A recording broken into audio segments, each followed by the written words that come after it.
이낙연 국무총리 후보자 등의 위장 전입 논란과 관련해서 청와대가 진화에 나섰지만 야당의 반발은 여전히 거셉니다. 문재인 정부의 내각 인선이 이번 주말 분수령이 될 전망인데요. 네, 두 분과 자세한 얘기 나눠보겠습니다. 최진봉 성공회대 교수, 장성호 건국대 교수 자리하셨습니다. 네, 두 분 어서 오세요. 네, 안녕하세요. 자, 이낙연 국무총리 후보자 인준 절차 관련해서 여야가 해법을 놓고 팽팽한 기싸움을 하고 있습니다. 일단 이 청문 보고서 채택이 좀 불발된 상황인데 어떻게 보고 계십니까? 일단은 뭐 아직도 타협의 여지는 남아 있다고 보고요. 네. 야당 입장에서는 문재인 대통령의 사과를 요구하고 해명을 요구하고 있는 상황입니다. 문재인 대통령이 사실 이제 대선 기간에 공약을 냈는데 그 공약 중에 하나가 5대 비리라고 얘기하는 그런 비리와 연관돼 있는 사람은 뭐 참모로 쓰지 않겠다라고 하는 발언을 하셨는데 그 중에 내용이 지금 이 위장전입 문제가 들어 있습니다. 들어가죠. 그래서 이제 그걸 가지고 야당에서는 대통령이 직접 해명이 필요하다고 요구하고 있고 청와대 입장에서는 이제 어제 비서실장이 직접 발표를 했지 않습니까? 그 내용으로 이제 충분하다고 보고 있는 상황인데. 뭐 지금 현재 물밑에서 뭐 원내대표들하고 여야가 대화를 하고 있는 상황인 것으로 알려지고 있어서 그 부분은 접점을 찾을지는 두고 봐야 될 것 같고요. 뭐 사실은 이제 이 문제 만약에 문재인 대통령이 이 얘기를 하지 않았다고 하면 이 문제가 이렇게까지 크게 발목을 잡을 요소는 아니라고 봐요. 왜냐하면 이낙연 총리 후보자의 위장전입 문제는 부동산 투기나 이런 거와 연관돼 있는 게 아니라 이제 아내 되시는 분이 학교 문제 때문에 이제 그렇게 하신 거여서 이렇게까지 크게 문제가 될 요소는 아니었는데 결국 이제 문재인 대통령이 발언한 그 발언을 가지고 지금 문제를 삼고 있어서 만약의 경우에 뭐 그럴 가능성이 뭐 전혀 없는 건 아닌 것 같아요. 제 말은 정면 돌파를 위해서 문재인 대통령이 직접 해명에 나설 가능성도 있을 수는 있다. 그러나 그럴 가능성이 좀 낮긴 하지만 왜냐하면 야당이 계속 그런 쪽으로 공격을 하고 또 문재인 대통령의 성격상 본인이 뱉은 말에 대해서 본인이 뭔가 얘기하지 않는 것에서 공격을 했을 때는 본인이 정면 돌파의 방법을 쓸 가능성도 예측이 된다고 볼 수 있겠습니다. 네, 타협의 여지가 있다라고 말씀해 주셨는데 장 교수님께서 동의하시나요? 뭐 저도 타협의 여지는 있다고 보지만 지금의 상황은 상당히 저는 위중하다고 봅니다. 어떻게 보면 박근혜 전 대통령의 탄핵으로 말미암아 문재인 대통령이 탄생을 했지 않습니까? 개혁과 적폐청산을 화두로 해서 탄생을 했고 특히 개혁과 적폐청산 그리고 탈권위 이런 것들이 문재인 정부의 대체적인 화두인데 가장 중요한 화두가 저는 적폐청산이라고 봅니다. 특히 문재인 대통령께서 선거운동 기간 중간에 반칙과 특권 없는 사회를 만들겠다고 하면서 5대 비리의 관련자는 절대 공직에 등용하지 않겠다. 이렇게 엄명한 것이 지금 TV 모니터를 통해서 계속 나오고 있지 않습니까? 이런 것이 뭐 정권이 지금 탄생하면서 87%의 어떤 높은 지지율을 보이고 있는데 이런 것들 지지율을 상당히 까먹을 가능성이 상당히 많기 때문에 그렇다면 이것을 기조를 대통령이 바꿔야 되겠나. 그럼 이것을 바꾸면 또한 개혁에 대한 그런 후퇴로 비춰지고 정권의 선명성이 상당히 약화되는 것 아니겠습니까? 저는 정면 돌파에는 두 가지밖에 없다고 봅니다. 하나는 국회에서 여당과 야당이 타협을 하는 방법이 하나 있고 그러나 이것은 한국당이 여당은 오래 했지만 야당적 근성도 오래 해봤기 때문에 지난 8년 동안, 10년 동안 민주당이 야당하는 모습을 봐왔지 않습니까? 한국당이 이거에 대해서 합의해 줄 가능성은 거의 없다고 봅니다. 그랬을 때 두 번째는 내정자 철회밖에 저는 없다고 보는데 이렇게 봤을 때는 물론 뭐 위장전입 관련해서 이낙연 총리 후보자의 본인 것도 아니고 오래된 것이고 그런 것을 여러 가지 구구절절 이유를 달면 달수록 여기에 휘말릴 가능성이 상당히 크기 때문에 여기에는 쾌도난마적인 정광석화 같은 그런 처방이 있을 수밖에 없다. 이것은 대통령이 결단한 일이라고 봅니다. 네, 이번 논란을 대통령이 어떻게 풀어나갈지 주목이 되는데요. 자, 주말 사이에 만약에 여야 합의가 이뤄지지 않는다면 본회의 표결도 연기될 가능성이 큽니다. 이렇게 되면 조각도 영향을 받을 것 같은데 일정에. 그러니까 예를 들면 총리의 제청을 받아서 임명을 하게 돼 있지 않습니까? 그런 상황이기 때문에 조각이 뭐 늦춰질 수는 있지만 그렇다 하더라도 인선 발표는 계속될 가능성은 있다고 봐요. 그러니까 예를 들면 지금 현재 인선이 발표되지 않은 후보자로 인선이 발표되지 않은 여러 장관의 직책들이 있지 않습니까? 왜냐하면 국민들 입장에서는 또 어떤 사람이 장관이 되느냐 중요하게 되는 것이고 또 그 장관의 인선이 또 이번에 지금 문제를 다시 또 상쇄할 수 있는 그런 영향을 미칠 수도 있지 않겠습니까? 그런 여러 가지 포석으로 본다고 하면 인선의 속도를 늦추는 건 아닌 것 같고요. 뭐 이번 이제 총리 인사 문제가 지금 여야 간의 대립과 관계 때문에 잘 처리가 안 되고 있는 상황이지만 그럼에도 불구하고 다른 장관들의 임명은 필요하다고 봐요. 또 국민들 입장에서 어떤 사람들이 장관에 임명되느냐가 요 문재인 정부의 색깔을 볼 수 있는 여지도 되고 또 그런 분들이 갖고 있는 도덕성 이런 분도 사실은 이 부분과 연관돼서 또 평가와 받을 수 있는 기회가 되기 때문에 그래서 이제 29일 날 만약에 불발이 되면 31일 날 다시 이제 본회의를 열어 처리할 가능성이 있는데 그 사이에 이제 대통령이 어떤 반응을 보느냐도 중요한 요소가 될 수 있을 것으로 보여지고요. 여야가 어쨌든 접촉을 하려는 시도를 하고 있기 때문에 네. 어떤 형태로든 타협이 될 가능성이 높다고 봅니다. 왜냐하면 이제 물론 이제 야당 입장에서 충분히 제기할 수 있는 문제라고 저는 생각해요. 또 대통령이 말씀하신 거니까 거기에 대해서 야당이 문제를 제기하는 것을 무작정 정치 공세로 얘기할 수는 없겠지만 그럼에도 불구하고 야당이 갖고 있는 딜레마 중에 하나가 뭐냐면 만약에 이게 발목 잡기라는 것으로 비춰졌을 때 다시 말씀드리면 국민의 관점에서 이 사안이 그 정도까지 엄중한 사안이냐라고 하는 건 논란이 있거든요. 지금 양쪽 다 그렇게 생각하는 쪽도 있지만 그렇지 않다고 생각하는 쪽도 있기 때문에 그렇게 됐을 때 지금 위중한 국가적 상황에서 정부가 출범하는데 여러 가지 발목 잡기로 비춰질 가능성도 전혀 배제할 수 없어서 자유한국당도 고민을 많이 할 것이고 바른정당이나 국민의당이 어떤 선택을 하냐가 또 본회의 표결에서 중요한 영향을 미치지 않겠습니까? 국민의당 같은 경우 호남 민심을 볼 수밖에 없고 이낙연 총리는 호남 출신이고 또 호남에서의 지지도를 봤을 때 그 부분이 또 영향을 줄 수 있어서 본회의 처리 문제는 또 다른 여러 가지 요소들이 영향을 미칠 가능성이 있다고 봅니다. 예.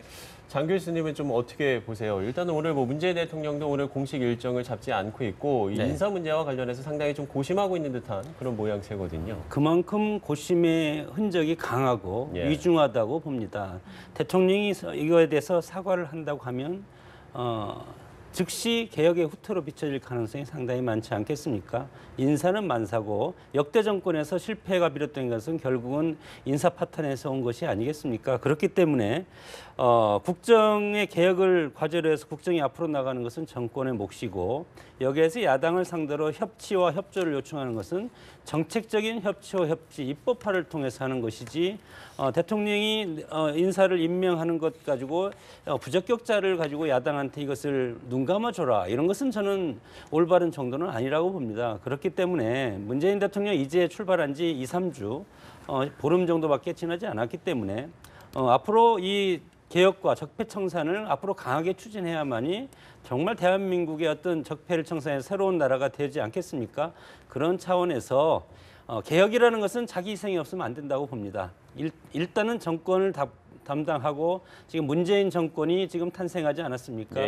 이런 상황에서 앞으로 5년은 상당히 길다. 그래서 길게 보고 이번 인선을 처리하는 방향을 결정하는 것이 좋고 여기에는 특히 대통령의 결단이 필요한 부분이 있다고 봅니다. 네. 한편 탁현민 그 청와대 행정관이 또 도마에 올랐는데 그 10년 전 자신의 저서에서 일부 표현이 여성을 비하하는 그런 부분이 좀 있어서 논란이 되고 있는 것 같습니다. 물론 사과를 하긴 했지만 일각에서는 사퇴가 불가피하다라는 얘기도 나오고 있거든요. 탁현민 선생은 이제 성공회대 겸임 교수였고요. 지금 이제 겸임 교수를 그만뒀습니다만 그 탁현민 선생이 갖고 있는 여러 가지 그 스타일을 보면 좀 자유로운 영혼이에요.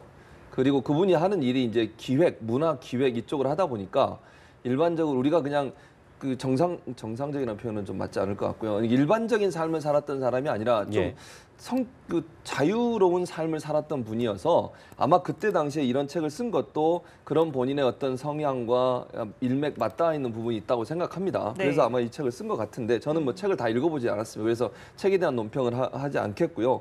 다만 본인이 이제 현재의 가치관을 많이 달라졌다고 사과를 했다고 하는데 그 뭐 본인이 지금 현재 어떤 생각을 갖고 있는지는 본인이 그렇게 얘기했으니까 그대로 받아들인다고 하면 이분이 갖고 있는 어떤 생각 자체는 문화 기획자로 좀 더 개방되고 오픈된 마인드를 갖고 있어서 그거는 이제 좀 다 직업적인 부분, 그러니까 업무를 수행하는 부분에 있어서 그분이 갖고 있는 특성은 좀 다르게 봐야 될 것 같고 다만 이런 문제가 있었다고 하면 적극적으로 사과해야죠. 만약에 이런 문제 때문에 논란이 되고 여성 비하적인 발언이 거기 들어갔다고 하면 당연히 공직을 맡는 사람 입장으로서는 그때의 잘못을 인정하고 또 본인이 지금은 다르다고 하는 부분을 얘기하는 것은 맞다고 생각을 하고요.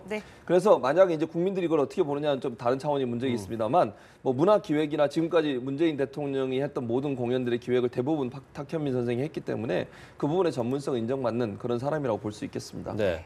그런가 하면 지금 문재인 대통령이 조금 전 이 피랍 정황 선언에 대해서 구조의 만전을 지시했다는 이런 이야기가 좀 전해지고 있는데 어떤 이 재외국민 안전보호 지시가 상당히 발빠르게 대응하고 있다 이런 모습이 좀 보이거든요. 어떻게 보세요? 뭐 정부의 존재 목적 아니겠습니까? 예. 국민의 생명, 재산 그리고 안전에 대해서는 정부가 무한 책임을 져야 될 필요가 있고 일단 이런 것들에 대해서는 과거 정권에서 여러 가지 세월호 참사라든가 여러 가지 대처하지 못한 그런 것들이 많았기 때문에 지금 문재인 정권에서는 이런 거에 대해서 특히 발빠른 대응을 할 수밖에 없고 앞으로 혹시 뭐 북한의 도발이라든가 이런 것이 있을 경우도 지난번에 청와대에서 아침에 새벽에 뭐 여러 가지 그런 대화 내용도 다 국민들한테 보고를 하지 않았습니까? 예. 이런 상황으로 앞으로 이 정부의 존재 가치를 국민들이 지난 정권에서 그런 과오가 있었다는 것을 알기 때문에 이번 정권에서는 이거에 대해서는 철저하게 하리라고는 보지만 그러나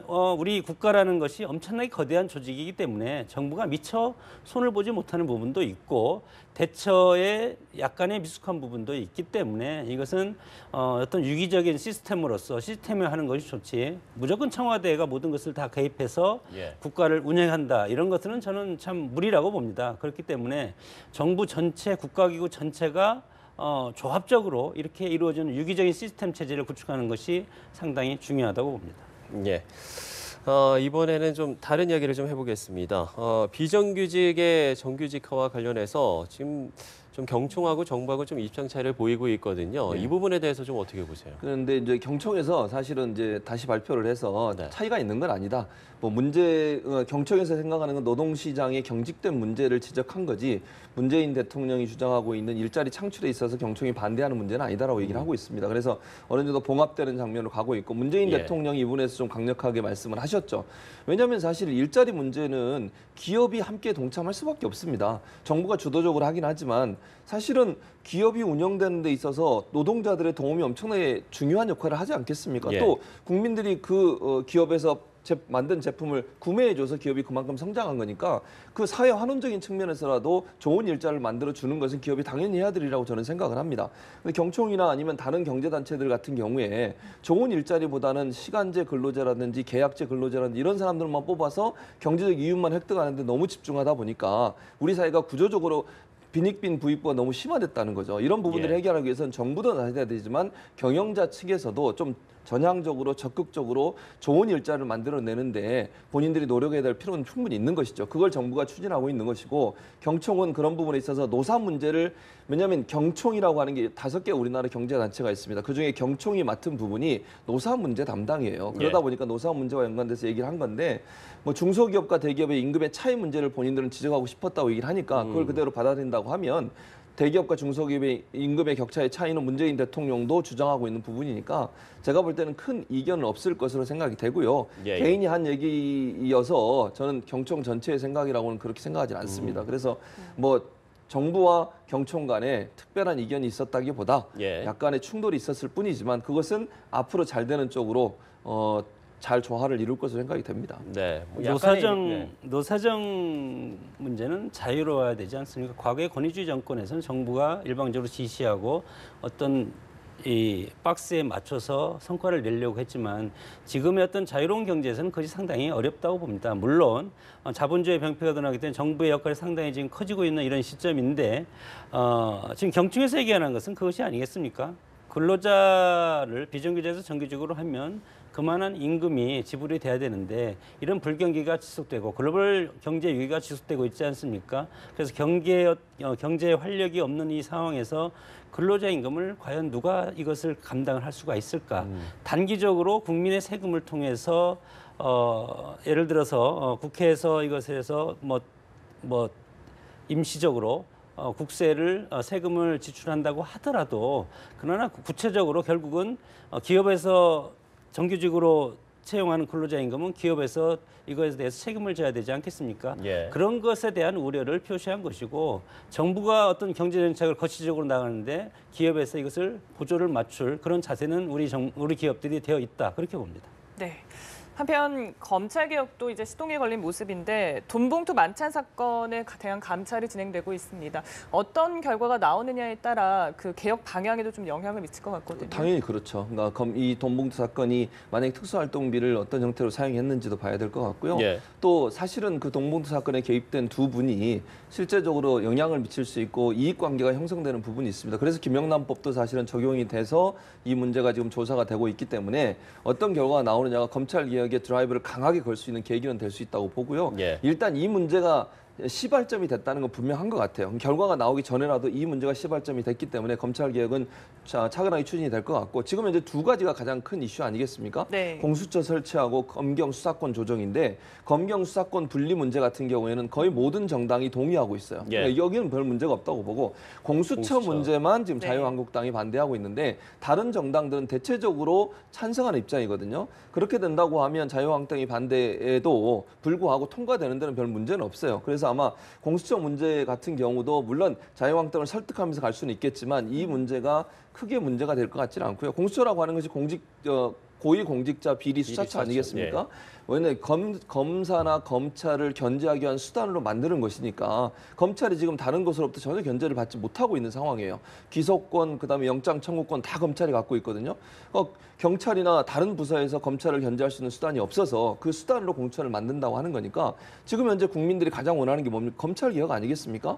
엄청난 권력을 가지고 전혀 견제를 받지 않는 상황에서 무소불위의 권력을 행사하는 검찰이 지금과 같은 스탠스를 가지고 가는 것을 국민이 용납하지 않기 때문에 예, 예. 네. 국민적 여망과 다수의 그 정당들이 찬성하고 있는 부분이어서 저는 충분히 추진이 가능할 것으로 생각이 됩니다. 네, 이 공수처 설치 사실 그동안 뭐 찬반 논쟁 굉장히 치열했었는데 이번에는 현실화될 수 있을지 궁금합니다. 장 교수님 좀 어떻게 보시나요? 이 문제가 1998년 학계와 정치권에서 이거에 대해서 논의를 하다가 벌써 이것이 한 20년 정도 검찰 개혁이 뜨거운 법조계의 화두가 돼 있지 않습니까? 예.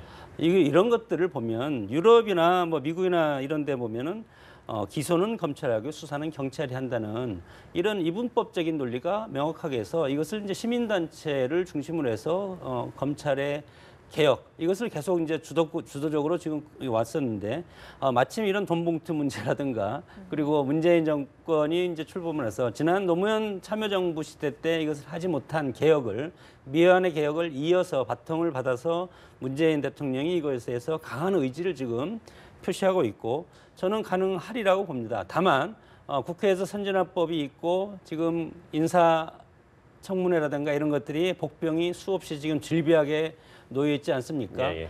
이 인사청문 문제라든가 이런 것을 통해서 여야가 격돌을 하게 되면 이 개혁 문제까지 입법화까지도 상당히 영향을 끼칠 가능성이 상당히 큽니다. 그래서 국무총리 문제 그리고 장관의 인사청문회 문제 이것을 문재인 정부가 야당, 한국당과 어떻게 조율을 해서 쉽게 푸느냐에 따라서 검찰개혁의 성패도 달려있다, 역설적으로. 그렇게 보기 때문에 인사청문회를 두고 상당히 치열하게 격돌하면 한국당이 이참에 문재인 정권의 어떤 길을 꺾겠다 해서 강하게 선진화법으로 들고 나올 가능성이 상당히 큽니다. 왜냐하면 연말까지 버티면 내년에 지방선거가 있지 않습니까? 그래서 선거를 앞두고 각 정당이 존재감을 과시하는 것은 특히 야당이 존재감을 과시하는 것은 청문회밖에 없지 않습니까? 이런 상황에서 격돌할 가능성이 상당히 크기 때문에 역설적으로 이런 것들이 검찰 기소권이라든가 제도적인 개혁 이런 것으로 불똥이 튈 가능성이 상당히 크다고 봅니다. 예. 네. 마지막으로 지금까지의 문재인 대통령의 어떤 행보를 좀 이야기를 해보고 싶은데요. 일단 지금까지 어떤 조직 개편은 좀 참여정부의 골자를 좀 계승했다 이런 평가가 나오고 있고 어떤 뭐 소통 행보나 이런 것들이 좀 노무현 전 대통령과 좀 비슷하다라는 이야기들이 많이 나오고 있습니다. 맞습니다. 어떻게 보세요? 지금 말씀하신 것처럼 소통 행보나 조직 개편의 문제는 노무현 정부, 참여정부의 여러 가지 모습들을 계승한 부분이 있습니다. 예. 일자리만 해도요. 노무현 정부 때도 80만 개 일자리 공약 내세웠었고요. 이제 문재인 정부도 81만 개 일자리 공약을 내놨지 않습니까? 이런 부분도 그렇고 고용 안정성 문제도. 다만 이제 그럼에도 불구하고 문재인 정부는 노무현 참여정부가 실패했던 부분을 반면 교사로 삼겠다고 했어요. 예. 다시 말씀드리면 노무현 정부가 출범해서 가장 크게 문제를 돌파를 못하고 주저앉았던 게 검찰 개혁이거든요. 검찰 개혁하려고 시도를 했었는데 검사들의 엄청난 반발, 또 야당의 반발 때문에 검찰 개혁을 못하고 결국 무너지고 말았었는데 이번에는 정광석화처럼 추진해 나가는 것이 지금 문재인 정부의 태도고 그게 결국 뭐냐면 노무현 참여정부에서 실패했던 부분들을 잘 돌아보면서 어떤 방법으로 추진할까를 지금 고민하고 있다고 저는 생각해요. 그래서 이번에는 성공 가능성이 더 높다고 저는 생각합니다. 조직과 아니면 여러 가지 예를 들면 민정수석이라든지 서울중앙지검 같은 경우에는 지검장 같은 경우에는 전혀 우리가 예상하지 못했던 분들이 자리에 앉으면서 검찰개혁을 강하게 하겠다는 드라이브를 걸고 있고 또 민정수석실 같은 경우도 검찰 출신, 비검찰 출신들이 자리에 앉아서 외부의 피를 수혈해서 개혁의 어떤 모멘텀을 만들겠다고 하든지 이런 부분들은 결국 노무현 정부, 참여정부에서 추진했지만 실패했던 부분들을 반면교사 삼아서 이번에는 좀 더 조직적으로 문제를 해결하려고 시도하고 있다는 부분이 결국은 성공률을 더 높인다고 저는 생각을 하고 그래서 저는 문재인 정부는 노무현 정부와 닮아 있지만 차별화가 있다. 그것은 노무현 정부의 실패 사례들을 반면교사 삼아서 문재인 정부에서는 시작하면 반드시 이루겠다고 하는 그런 목표를 가지고 시도하는 것이 두 정부 간의 차이라고 볼 수 있겠습니다. 네, 장 교수님한테도 뭐 짧게 한 말씀 드려야 될 것 같은데 글쎄요, 뭐 참여정부와 좀 닮은 듯 다른 문재인 정부의 어떤 집권 초기의 모습 어떻게 평가하세요? 문재인 대통령이 그런 말씀을 하지 않았습니까? 민주정부 3기라고. 그러면 과거에 김대중 노무현 정부의 정책이라든가 개혁을 계승해서 그것을 완결하고 제4기 민주정부한테 넘겨주겠다. 이런 강한 의지를 피력하고 있는데 거의 비슷하다고 봅니다. 그때 당시에도 열린우리당과 민주당이 서로 갈라져서 그리고 호남을 지역 기반에서 경쟁하는 구도였고 지금은 민주당과 국민의당이 호남을 기반해서 경쟁하는 구도다. 다만 엄청나게 큰 차이점이 있습니다. 과거의 열린우리당 시절에는 열린우리당이 과반 의석을 획득한 다수당이었고 지금의 민주당은 112석, 120석 정도의 소수 정당, 소수 정권 아니겠습니까? 이렇기 때문에 문재인 정부가 개혁을 추진하려고 한다고 하더라도 소수 정권의 한계가 발목을 잡을 가능성이 상당히 많다. 이것은 한국당에 강한 어떤 브로킹이 있을 수가 있고 야당으로서 두 번째는 국회 선진화법이라는 것이 있습니다. 이런 상황으로 개혁을 하고 싶은데 개혁은 결국은 민주주의에서 법치주의에서 입법화가 뒷받침되지 않으면 개혁이 아무 의미가 없지 않습니까? 이런 상황에서 엄청나게 있지만 엄청나게 다른 그런 차이점은 현재 민주당 문재인 정권은 소수 정당이라는 것. 그래서 협치가 필요한데 협치가 필요하면 야당한테 많은 것을 줘야 됩니다. 야당이 원하는 것대로 일정 부분 같이 가면서 개혁을 추진해야 되는데 과연 이런 것을 앞으로 인사청문회가 저는 시발점이라고 보는데 이것이 어떻게 결론을 날지 앞으로 어떤 기초가 주목된다고 볼 수 있습니다. 알겠습니다. 오늘 말씀은 여기서 마무리하겠습니다. 최진봉 성공회대 교수, 장성호 건국대 교수와 얘기 나눴습니다. 네, 두 분 말씀 고맙습니다. 고맙습니다.